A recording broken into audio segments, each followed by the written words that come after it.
வணக்கம். நீங்கள் இணைந்திருப்பது வீரகேசரி இணையதளத்துடன். உண்மையா பயங்கரவாதம் ஒழிக்கப்பட்டது. எந்த விடுதலை புலி இயக்கம் பிரபாகரன் என்ற ஒரு ஆள்லாம் தங்கியிருந்தது. அவர் அழிக்கப்பட்டதோட அந்த இது இங்க இடம்பெற போவதில்லை. அதே நேரத்தில் விடுதலை புலிகள் சர்வதேச கட்டமைப்பு பொறுப்பாக இருந்தவர் KP என்று சொல்லப்படுகிறவர் கே பத்மநாதன்.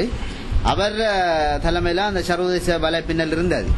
அப்ப இப்ப இங்க பிரபாகரனுடன் அவங்களோட தளபதிகள் அழிக்கப்பட்டதன் பிற்பாடு வெளிநாட்டுல சில சக்திகளை அணிதிரட்டி ஒரு அதாவது ஆயுத ரீதியாக நம்ம இடத்துல கட்டி எழுப்புறது எங்கட நாட்டுல கட்டி எழுப்புறது முடியாத விடயம்.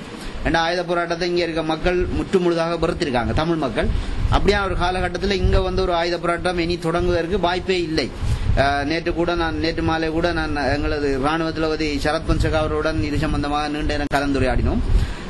அதே நேரத்தில் வெளிநாட்டில் அதாவது உங்களுக்கு தெரியும், நிறைய நிதி மோசடிகள் இதை செய்து கொண்டு வந்தது விடுதலை புலி இயக்கம். தொடர்ந்து அவ்வாறான விடயங்களில் ஈடுபடுறதுக்காகவும் அதே நேரத்தில் ஒரு அரசியல் ரீதியாக சில நேரம் கட்டி எழுப்புற நோக்கம் ஒன்று இருக்கு. ஒரு மறைமுகமாக ஒரு அரசியல் ரீதியாக சில அமைப்புகளை உருவாக்கலாமான்னு யோசிக்கிறாங்க. அப்ப இதன் அடிப்படையில் கடந்த வாரம் அதாவது ஒரு ஷேடோ கவர்மெண்ட், ஒரு நிழல் நிர்வாக அரசு ஒன்றை நிறுவுறதாக ஒரு விடுதலை புலி ஒரு பெரிய ஒரு வேடிக்கையான விடயம் தான் அது. அவ்வாறான விடயத்தை வெளியிட்டு இருக்காங்க. அது ஒரு இயலாத காரியம். ஏனென்றால் ஷேடோ கவர்மெண்ட் என்று சொல்லப்படுறது இன்டர்நேஷனல் லோவில் இருக்கு, ஒரு அம்சம் இருக்கு. அப்படி தொடங்கலாம்.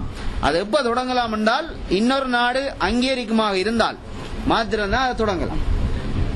Any country accepted them only they can start the shadow government. Otherwise they can't do that. This has happened at the Second World War period.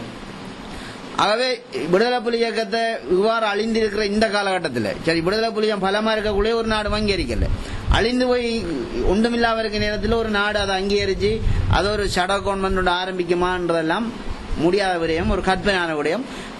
மேலதிகமான செய்திகளை உடனுக்குடன் தெரிந்து கொள்ள வீரகேசரி இணையதளத்துடன் இணைந்திருங்கள். வணக்கம்.